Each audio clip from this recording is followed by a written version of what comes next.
प्रभु कृपा करके इस श्लोक में ऐसा उपाय बता रहे हैं कि आप जो भी करेंगे उसी से भगवत प्राप्ति हो जाएगी। बड़ी कृपा है। ज्ञान योग, अष्टांग योग, कर्म योग, भक्ति योग, प्रभु विविध प्रकार से आपको परमानंद में डुबोना चाहते हैं। इस माया खेल से आपकी वृत्ति हटे और प्रभु में लगे, इसी उद्देश्य से महापुरुषों ने, संतों ने भगवान की वाणी का रहस्य समझ करके उस परम पद को प्राप्त किया और दूसरों को वो पदवी प्राप्त कराई। बहुत बढ़िया ऐसा सहज उपाय भगवान बता रहे हैं कि आप सहज में भगवत प्राप्त हो सकते हैं, पर इसके लिए आवश्यकता है पवित्र बुद्धि की।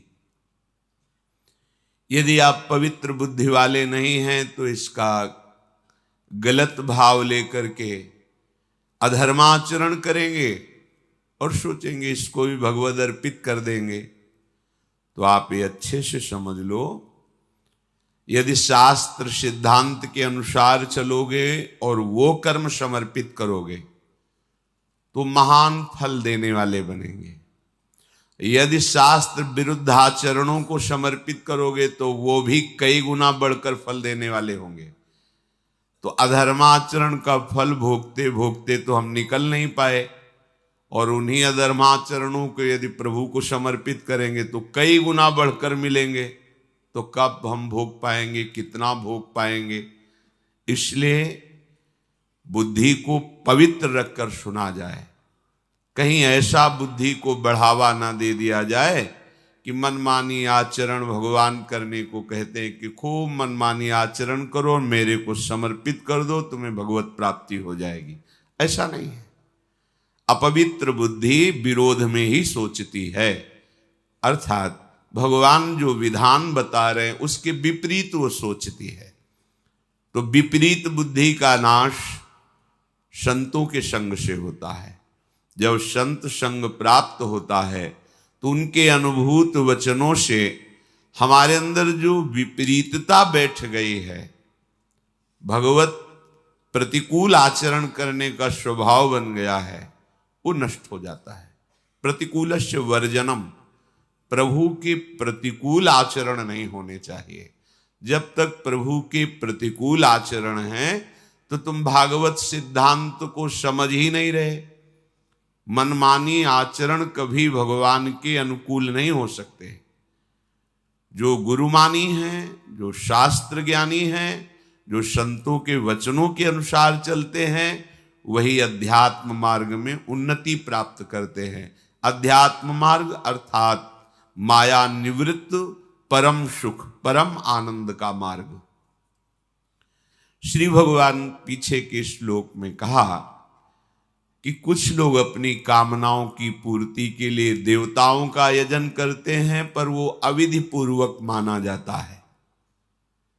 अविधि पूर्वक इसलिए एक अविधि पूर्वक माना जाता है कि आपको सम्यक मंत्रों का ज्ञान नहीं, सम्यक अनुष्ठान पद्धति का ज्ञान नहीं, आपकी सामग्री पवित्र नहीं, आदि आदि।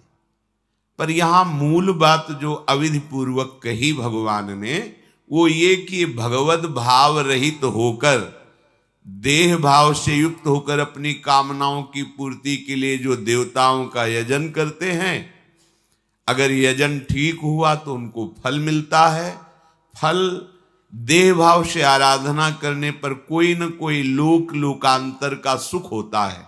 हमारी ये कामना पूर्ति हो जाए तो माना कि वो कामना पूर्ति हो गई, पर जब शरीर ही नहीं रहेगा तो कामना पूर्ति जो हुई वो क्या हमारे साथ चलेगी क्या? धन की, मकान की, पुत्र की, परिवार की, समस्याओं के निदान की हमने कामना करके देवताओं का पूजन किया और ठीक से अनुष्ठान हुआ तो उसका फल मिला, उस कामना की पूर्ति हो गई, तो क्या विश्राम हो गया? क्या आवागमन से मुक्त हो गए? क्या परमानंद की प्राप्ति हो गई? क्या नहीं। एक बात पूरी हुई तो कई बातें और सामने खड़ी हो गई। एक जगह से जब पूर्ति होती है तो सर्व कामनाओं का वो नाश कर देती है। वो है श्री भगवान के चरणारविंद। प्रणत कामदम पद्मजार्चितम धरणि मंडनम ध्येयमापदी।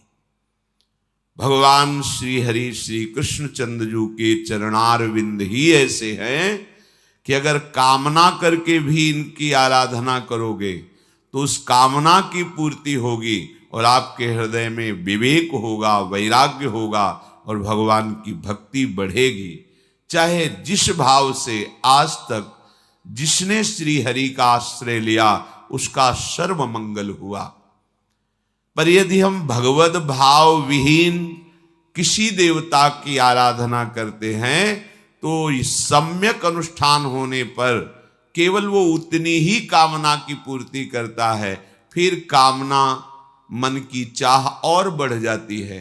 वो इतनी बढ़ती चली जाती है कि हम ये भूल जाते हैं कि हमारी मृत्यु भी होनी है। मृत्यु जो सब कुछ हरण कर लेगी, ना शरीर रहेगा, ना शरीर संबंधी रहेंगे, ना कोई कामना की पूर्ति वाली भोग सामग्री रहेगी, तो अविधि पूर्वक सब हो गया, कुछ हाथ नहीं लगा। ये जो हमारे अंदर एक बात बैठ गई है कि हमारी मन चाही पूर्ति होती रहे तो हम सुखी हो जाएंगे, ये बहुत बड़ा ज्ञान है। प्रभु से प्रार्थना करनी चाहिए कि नाथ इस कामना रूपी जाल से मुझे मुक्त करो। ये कामना का जाल ऐसा है, बढ़ता ही चला जा रहा है। पहले सोचो कि हमारी चाह कितनी, क्या इतने से पूर्ण हो जाएगा? पर उतना जब मिलेगा तो और बड़ी चाह, और बड़ी चाह। इसलिए भगवान उसे अविधि पूर्वक कहते हैं। उपासना तो तब हुई जब चाह मिट जाए, इतना मिल जाए हमें कि कोई चाह ना रह जाए। तो कितना मिल जाए? अगर आपको पृथ्वी का सम्राट बना दिया जाए, एक छत्र सम्राट, तो भी कामना नष्ट नहीं होगी। और कामना है, देवराज इंद्र पद दे दिया जाए तो भी कामना है, ब्रह्मा का पद तो भी कामना है। एक पद है जहां सर्व कामनाओं का नाश हो जाता है, वो है हरिपद, प्रभु के चरणारविंद का दासत्व, हरिदासत्व। इससे बढ़कर कोई पद नहीं। इस परम पद को ब्रह्मा जी भी नमस्कार करते हैं। ज्यों ज्यों मनचाही कामना पूर्ण होती है, त्यों त्यों मन चाह असीम होने लगता है। सीमा नहीं रहती कि इतने मिल जाए तो अब कछु नाथ न चाही मोरे। आज तक कोई ऐसा नहीं हुआ कि प्रभु आप इतना कर दो बस मैं तृप्त हो गया। आज तक नहीं। बहुत देखा है, बहुत देखा। एक भगत जी बस महाराज बिटिया का ब्याह हो जाए, आजीवन वृंदावन वास करेंगे, हमारे सब काम पूरे हो गए। 15 वर्ष पहले बिटिया के भी लड़का हो गया। नहीं, आप क्या समझते हैं आपकी कामना पूर्ति हो जाएगी तो आप भगवत प्राप्ति के मार्ग में चल देंगे? इतनी कामनाएं, इतनी समस्याएं आ जाएंगी कि आप निकल ही नहीं सकते। जिस परिस्थिति में आप हैं उसी परिस्थिति में नाम जप कीजिए, भगवत आराधना कीजिए तो निकल जाएंगे। और अगर ये सोच रहे हैं कि परिस्थिति का जब परिवर्तन होगा तब भजन करेंगे तो मृत्यु ही मिलेगी, सतमार्ग में चलने का अवसर माया देगी नहीं। भोगों की प्राप्ति में आज तक किसी को तृप्ति नहीं हुई। आज तक कोई भी इतिहास साक्षी है ऐसा नहीं बोला कि ये भोग हमें मिल गए अब हमें कुछ नहीं चाहिए। कोई नहीं बोला।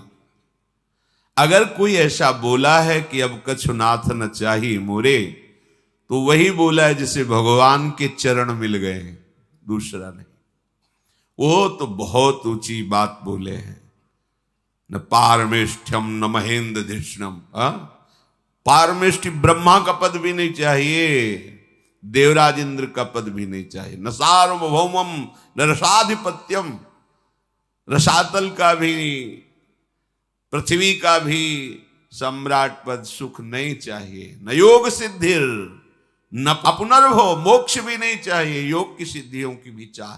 ये केवल वही बोल पाया जो भगवान का भजन करके भगवान के चरणारविंद में प्रेम प्राप्त कर लिया। दूसरा आज तक कहीं पूरे इतिहास में, पूरे ग्रंथों में एक व्यक्ति नहीं मिला कि वो कह दे कि अब कछु नाथ न चाहिए मोरे। जब कोई गरीब 1 लाख रुपया का लाभ मिलने लगता है तो करोड़ की चाह में बावरा हो जाता है। जब करोड़ मिलने लगते हैं तो अरबों की चाह आ जाती है। जब अरबों का धन आ जाता है तो वो भारत का सबसे बड़ा धनी बनना चाहता है। जब भारत का सबसे बड़ा धनी बन जाए तो विदेशों के धनियों पर नजर होती। बड़ा विचित्र माया का खेल। कहीं विश्राम नहीं मिल सकता कामनाओं की पूर्ति से। संसार के समस्त सुख भोग समृद्धि वैभव पाकर के भी, ध्यान दीजिए ये महापुरुषों के वचन हैं, विश्वास करके इन वचनों पर अनुभव करने के लिए मत कूदो। ये अनुभव का देश नहीं है संसार। आज तक कोई अनुभव नहीं कर पाया। स्वप्न के लड्डू पा करके कोई अनुभव नहीं कर पाया। ये भूत के लड्डू हैं, खाओ तो जलो और ना खाओ तो जलो। खाने पर कभी तृप्ति नहीं, ना खाने पर कामना जला रही है। थोड़ी देर कामना से जल लो और भजन करो तो फिर शांत हो जाएगी। और अगर अनुभव करने के लिए कूदे तो अशांति ही अशांति, जलन ही जलन है। तो बिना अनुभव के कैसे त्याग करें? महापुरुषों के वचन। इसीलिए श्रद्धा और विश्वास अध्यात्म की नींव है। भगवत प्रेमी महात्माओं पर श्रद्धा करके उनके बताए हुए उपदेश पर विश्वास करके इस मार्ग में चला जाता है। अनुभव के लिए नहीं कूदा जाता भोगों में कि अनुभव कर ले फिर हम भी वैराग्य धारण कर लेंगे। अनंत जन्मों से उन्हीं को भोगते रहे, क्या अनुभव हाथ लगा? माया की एक चाल है, हर भोग के अनुभव को 1 सेकंड में धूल डाल के मिटाल देना और फिर नई चाह पैदा कर देना। ऐसा लगता है मैं पहली बार ये पा रहा हूं, पहली बार ये भोग रहा हूं। संसार के समस्त सुख, समस्त भोग, समस्त समृद्धि वैभव एक पुरुष को दे दिया जाए तो भी वो तृप्त नहीं हो सकता। ये महापुरुषों का अनुभव है। आप सोचते हैं हमें ये मिल जाए, ये मिल जाए, मिल जाए, हम तृप्त हो जाएंगे। यहां समस्त वैभव, समस्त भोग आपको तृप्त नहीं कर सकते क्योंकि है ही नहीं। मृग तृष्णा के जल से आज तक किसी की प्यास नहीं बुझी क्योंकि वहां जल है ही नहीं। दुखालय के भोगों से कभी सुखी नहीं हो सकते क्योंकि है ही नहीं। आपको लग रहा है क्योंकि आपकी दृष्टि खराब है, आपका चिंतन खराब है। इसलिए चाहे सम्राट बन जाओ, चाहे इंद्र बन जाओ। देखो कई बार सत्संग में कहा है, देवराज इंद्र का पद ऐसा है, त्रिभुवन उनको नमस्कार करता है। त्रिभुवन के स्वामी हैं। अप्सराएं ऐसी ऐसी हैं जिनको देख करके मुनियों के मन में भी क्षोभ पैदा हो जाए। वो देवराज इंद्र एक साधारण कामी पुरुष की तरह एक महात्मा की, एक ऋषि की आश्रम में जाकर अपवित्र वृत्ति करता है। गौतम ऋषि के आश्रम में जाकर परम पवित्र पातिव्रत धारण करने वाली अहिल्या जी के प्रति गौतम ऋषि का रूप धारण करके, बस हम इतना ही संकेत करते हैं। अगर उसको ऐसा वैभव प्राप्त है, भगवत स्वरूप ही हैं, सब लीला करके बता रहे हैं, तो आप बोलो जिन अप्सराओं को देखकर मुनियों के मन में क्षोभ हो जाता है, उनका वो स्वामी है। पर वो कहां वृत्ति कहां गिरा दी जा करके। ऐसा साप दिया था गौतम जी ने, वो तो भगवान रामावतार में ठीक हो गया कि तुझे भग बहुत प्रिय है, जा सहस्त्र भग वाला बन जा। 1000 योनियां पूरे शरीर में प्रकट थी देवराज इंद्र के, 1000 योनि, जा तुझे बहुत प्रिय है सहस्त्र भग वाला। अब चरणों में गिरकर रोए कि आप कृपा कीजिए, त्रिभुवन पद पर विराजमान हूं, अगर ऐसा रहा तो पीछे के इंद्र ने ऐसा कभी नहीं किया और आगे कोई ऐसा नहीं करेगा जैसी हमसे गलती। इंद्र एक पद है, किसी व्यक्ति का नाम इंद्र नहीं, जैसे प्रधानमंत्री एक पद है। संतों का हृदय बड़ा कोमल होता है। गौतम जी ने कहा ठीक है, जब भगवान श्री राम का अवतार होगा और जब तुम्हें उनके दर्शन करने का सौभाग्य होगा तो यही योनियां नेत्र रूप में बदल जाएंगी और तुम सहस्त्र नेत्रों से भगवान के दर्शन कर पाओगे। प्रभु का सनातन अंश जीव है, ये कभी भोगों से तृप्त हो ही नहीं सकता। इसका विश्राम स्थल श्री भगवान ही हैं। जब तक भगवान नहीं मिलेंगे तब तक भोगों में कभी भी तुम्हें शांति या तृप्ति नहीं मिल सकती, चाहे जिस पद पे बैठे हो। भजन छूटा तो माया इतनी बड़ी आकर्षण शक्ति रखती है, वो किसी को भी आकर्षित कर लेगी। भगवद विस्मरण सबसे बड़ी हानि संतों ने कहा है। कहा हनुमंत विपत्ति प्रभु सोई, जब तो सुमिरन भजन न होई। यही विपत्ति है, जब भगवान की स्मृति नहीं चल रही तो माया अपना प्रभाव दिखा देगी। फिर कौन बचेगा? जो हरिशरणम हरिशरणम, जो भगवान की शरण में है। तुम पूर्ण के अंश हो, अपूर्ण से तुम्हें तृप्ति कैसे हो सकती है? आज तक किसी को नहीं। मनमानी आचरण करते हुए जन्म जन्मांतर व्यतीत हो गए, क्या तृप्ति हुई? पर वाह माया की चतुरता, फिर लगता है एक बार भोग के देखो ना। शायद पूरा जीवन निकल जाता है, बस वही शायद रहता है, हाथ में कुछ नहीं लगता। क्योंकि तुम पूर्ण के अंश हो, तुम्हें तृप्ति पूर्ण से मिलेगी। यह संसार अपूर्ण है, अनित्य है, नाशवान है, दुखमय है, इसमें कैसे हो सकता है? पर हमारी सारी कोशिश इसी संसार में ही हो रही। अध्यात्म में बिल्कुल शून्यता है।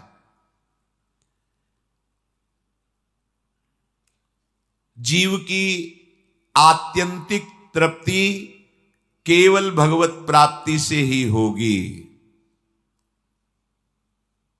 पायो परम विश्राम, राम समान प्रभु नाय। अब कृतकृत्य भयो मैं, कृतकृत्य आप कुछ नहीं चाहिए। ये केवल प्रभु के प्राप्त होने पर ही होगा। और ब्रह्मा के रचे हुए समस्त लोकांतरों की भोगों की प्राप्ति पर ऐसा कभी नहीं हो सकता। सुलझ जाओ, ये अंदर से मांग कभी बंद नहीं होगी। जब तक प्रभु का भजन करके प्रभु का साक्षात्कार नहीं कर लोगे, ये अभाव, ये अशांति, ये कामना पिंड नहीं छोड़ेगी। हमें खोज है नित्य सुख की, सत्य सुख की, परिपूर्ण सुख की, अविनाशी सुख की, शाश्वत सुख की, सनातन सुख की। वो है श्री भगवान। देख लो, हमारी खोज है हमें नित्य सुख प्राप्त हो, शाश्वत सुख, सत्य सुख, परिपूर्ण सुख, अविनाशी सुख। ये जगत में थोड़ी है, ये अपूर्ण है, ये विनाशी है, ये अनित्य है, परिवर्तनशील है, ये सत्य नहीं है। पर हम खोज यही कर रहे हैं। जब तक इस अविनाशी सुख की प्राप्ति नहीं होगी तब तक तुम्हारी खोज रुकेगी नहीं। बार बार जन्मना पड़ेगा, खोज करते रहो, मरो, फिर जन्मो, बस यही चल रहा है जब से सृष्टि हुई तब से आज तक। यदि भोगों से ही वासना शांत हो जाती तो अब तक शांत हो जाती। कितनी इस वासना ने पाप कराया है। पूज्य जनों के प्रति भी ये दोष भाव, भोग भाव, ये बड़ी नीच है वासना। ये दुर्वासना मम सदा परिकर्षयन्ति। ये पापी वासना न जाने कहां कहां हमें कैसे कैसे आचरण करवाए। जीव के लिए वासना के त्याग में ही शांति है, भोग में नहीं। पर ये समझ में सिद्धांत नहीं आता। हमारी जो बुद्धि है हमें यही प्रेरित करती रहती है कि भोगों में सुख है, ये खा लें, ये देख लें, ये सूंघ लें, ये छू लें, ये भोग लें, इतना ही जीवन का उद्देश्य है। पढ़ लिख के नौकरी करें, खूब रुपया कमाएं, बढ़िया ब्याह हो जाए, बढ़िया मकान मिले, बढ़िया लड़का बच्चा हो जाए, यही हमारी सिद्धि है।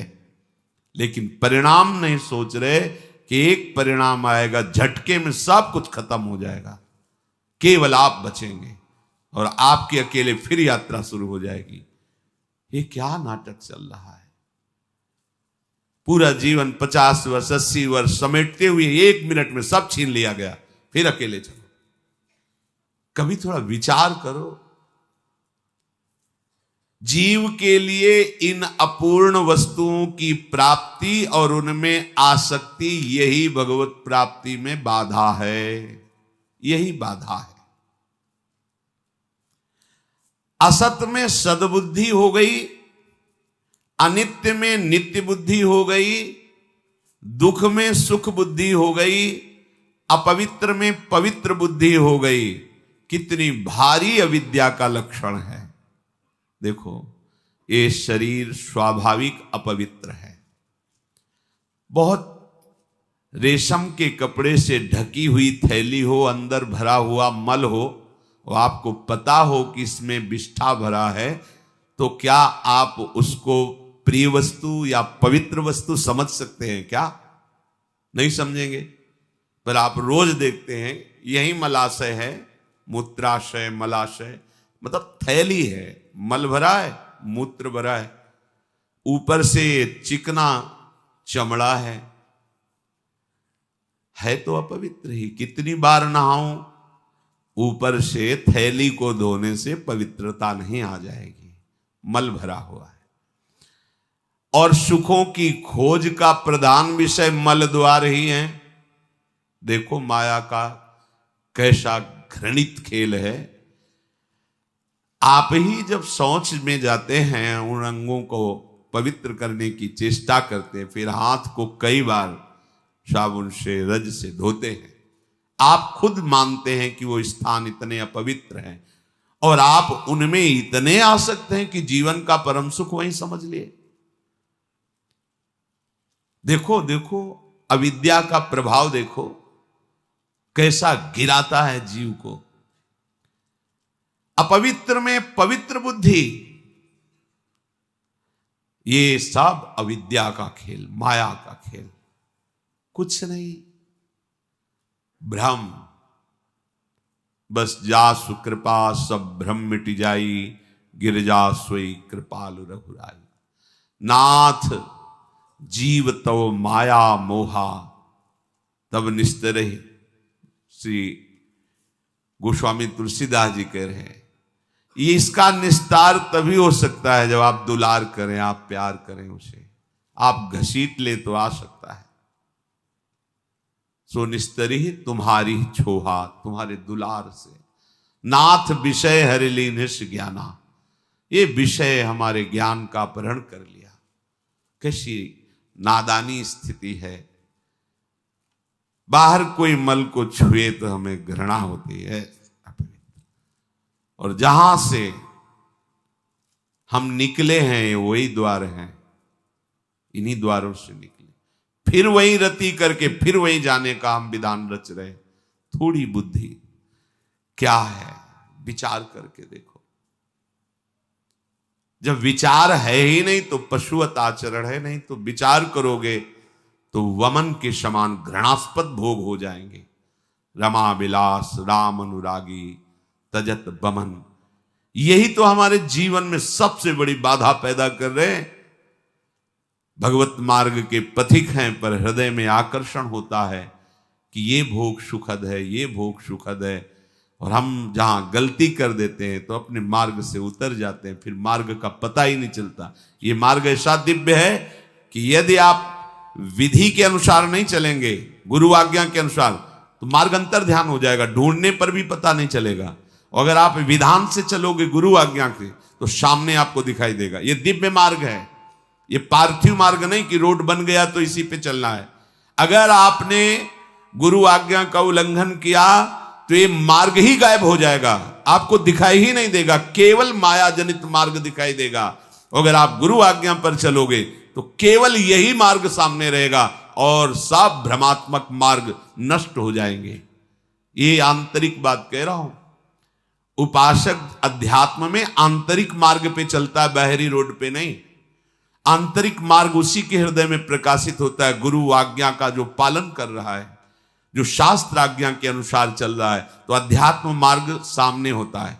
हमारा ये मार्ग है, अपने आप दिखाई देता है, उसी पे चलता है। और जब हम मनमानी आचरण करते हैं तो वो दिव्य मार्ग है अध्यात्म, वो अंतर ध्यान हो जाता है, मार्ग ही नहीं दिखाई दे तो चलोगे कहां? बस इसी पार्थिव संसार में नाटक अध्यात्म का और मार्ग संसार का। वस्तु प्राप्त क्या होगी? संसार। जब असत अपवित्र दुख रूपी इन भोगों को जो बाधा है अध्यात्म की, सच्ची सच्ची देखो, एक अध्यात्म मार्ग वर्णन किया जा रहा है और गुरु कृपा से एक अध्यात्म मार्ग आंतरिक प्रकाशित होता है, अंदर से ये मार्ग है, उसके चित्त का समाधान हो जाता है। अब संशय नहीं रहता कि संसार में सुख है, मान प्रतिष्ठा में सुख है, भोगों में सुख, ऐसा नहीं रहता। वो संसार जैसी चेष्टा करते दिखाई देगा, ये बाहरी है, लेकिन उसका अध्यात्म मार्ग प्रतिपल तय होता रहता है, वो अपने प्रभु के नजदीक पहुंचता रहता है। उपासना सदैव अपने स्वामी के समीप रहता है।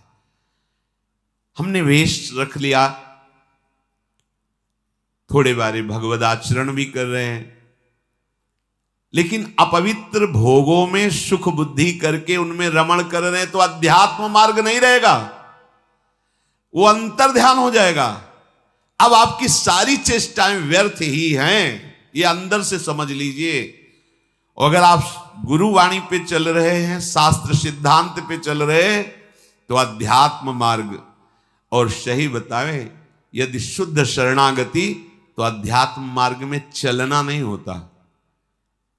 वो एक सीढ़ियां देखी जिनमें खड़े हो जाओ, है बनी सीढ़ियां हैं, पर आपको चलना नहीं, बस खड़े हो जाओ, वो आपको पहुंचा दिए। ये है गुरु कृपा मार्ग। दिखाई दे रही सीढ़ियां, पर गुरु कृपा शक्ति से आप जहां पैर रखे, अध्यात्म का मार्ग अपने आप चलकर लक्ष्य तक पहुंच जाएगा, आपको कोई श्रम नहीं करना। और जो विरुद्ध आचरण करता है वो गायब हो जाता है, वो मार्ग ही गायब, अंदर से ही गायब हो जाता है। क्या अध्यात्म में न समझ में आएगा, न समझ में समझाने पर भी आएगा, नहीं आएगा। इसीलिए भगवान ने इशारे में कहा है, भोगेश्वर प्रसक्ता नाम तया प्रहृत चेत शाम व्यवसायत्मिका बुद्धि समाधौ न विधीयते। परमात्म प्राप्त का लक्ष्य ही नहीं बनेगा, मार्ग ही नहीं मिलेगा, यदि तुम भोगों में अपरिहित चित्त वाले हो गए हो। भोग भोगना, भोग संग्रह करना। आज का मनुष्य अविद्या का सहारा लेकर शाश्वत सुख परमानंद प्राप्त करना चाहता है। देख लीजिए, अज्ञान माया का सहारा लेकर परम सुखी होना चाहता है। शरीर स्वस्थ रहे, खूब भोग भोगू, मनमानी हमारी चाह पूर्ण हो, यही हमारा लक्ष्य। देख लो, शरीर में कोई कष्ट ना हो, इंद्रियों का जो भोग जब चाहूं मिल जाए, और मन चाही भोग सामग्री इकट्ठा कर लूं, इतना ही लक्ष्य है प्रत्येक मनुष्य का।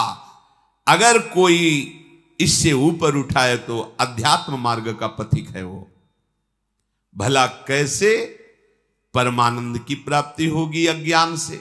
अज्ञान की निवृत्ति से परमानंद की प्राप्ति है। बड़ा मजाक का विषय बन गया है। पानी में मीन पियासी, मोहि सुन सुन आवे हासी। अगाधानंद सिंधु प्रभु हृदय में विराजमान हैं, उनका मार्ग गुरुजनों ने दे दिया है। खूब सत्संग सुन रहे हैं, पर हमारी चित्त वृत्ति सत्यत्व भाव भोगों में ही किए हुए, ये बड़ा हंसी का खेल है। अब अगर आप सही मार्ग में चलोगे तो एक तमाशा हमने देखा, कुआं में लग गई आग, पानी पानी सब जला और मछली खेले भाग। संतों का है एक तमाशा मैंने दे। जब गुरु कृपा हुई, अध्यात्म का प्रकाश हुआ, तो जितना विषय रस है सब जल गया। जिसमें हमारा मन मछली बना खेल रहा था, सब विषय रस जल गया। शब्द स्पर्श रूप रस गंध। अब वो मन भगवदाकार हो गया। भला पानी जल जाने के बाद मछली फाग आनंद कैसे बना सकती? अब असली आनंद। तो एक तमाशा हमने देखा, कुआं में लग गई आग, पानी पानी सब जला और मछली खेले फाग। ये परमानंद। अब तो मन परमानंद में निमग्न हो गया, क्योंकि विषय रस भस्म हो गया ज्ञानाग्नि से।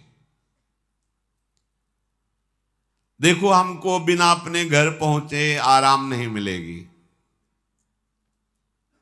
हमारा घर है वृंदावन धाम, प्रिया प्रीतम हमारे घर के मालिक हैं, समस्त प्रेमी जन हमारे परिवार के जन हैं।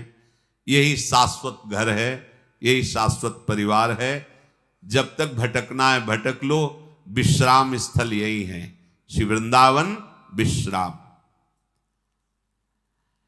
इस घर में आने की जो राह है, उसके आसपास ऐसी लुभावनी वस्तु रखी गई है कि आप घर की तरफ से पीठ करके उन वस्तुओं की तरफ चल दें। देखो, ये अध्यात्म मार्ग है, बहुत समझना होगा। आर्मी के एक जवान को जब पुष्ट करना होता है, तो चढ़ाई में चढ़ना है तो वजन हल्का करना चाहिए ना, और वजन बढ़ा दिया जाता है। 2 किलो 5 किलो 3 किलो, ये ऐसे ऐसे ऐसे, और राइफल और इतना खान पान सामग्री, पूरा बिस्तर, जल, सब पूरी व्यवस्था फिट। 10 दिन के लिए पूरी सामग्री उसकी पीठ पे लदी हुई, और चढ़ना का है पहाड़ पे।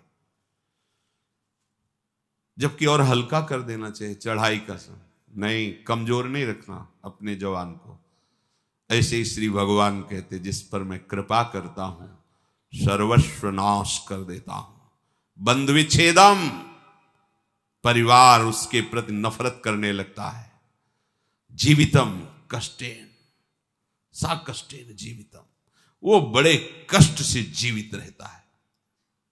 सुन के डर जाओगे, सुन के डर जाओगे कि अरे भगवान कृष्ण की कृपा का ये फल है, ये तो हमें बिल्कुल नहीं चाहिए। और इसमें गूढ़ बात है, ये भयावह करके परमानंद की बात श्री भगवान कह रहे हैं। जैसे बनचंद महाप्रभु जब राधा वल्लभ लाल जी का मंदिर बनने का था, तो बहुत से धनी मानी तैयार हुए, तो उनका जो राधा वल्लभ लाल जी का मंदिर बनवाएगा वो मर जाएगा। अब आगे आओ, कौन बनवाएगा? कोई नहीं। सुंदर दास जी ने जब सुना तो उन्होंने विचार किया कि प्रभु के मंदिर बनवाने वाला मर जाएगा, जरूर इसमें कोई रहस्य है, जरूर कोई इसमें आंतरिक रहस्य है। वो आगे आए और बनचंद महाप्रभु के चरण पकड़े और कहा, प्रभु ये सेवा मुझे दीजिए। बोले, पता है तुम्हें, जो मंदिर बनवाएगा वो मर जाएगा। बोले, प्रभु तैयार हो, वैसे ही मरना है, प्रभु के लिए मरना क्या, तैयार हो, ठीक, करो सेवा। पर प्रभु एक इच्छा है, एक बार मंदिर बन जाए और 1 साल राधा वल्लभ जी के पूरे उत्सव देख लूं, फिर मर जाऊं तो मुस्कुरा दिए, बोले ठीक है, ऐसा ठीक है। मंदिर बना, 1 साल उत्सव हुए और श्री जी के सामने बनी वृषभानु नंदनी आज, भूषण वसन विविध पहिरेतन, पिय मोहनित साज। ये समाज में पद हो रहा है और आप निकुंज पधार रहे। शब्द क्या था? मर जाओगे। आंतरिक फल क्या था? जो मंदिर बनवाएगा सीधे निकुंज जाएगा, तो लाखों के नंबर लग जाते। बात वही है।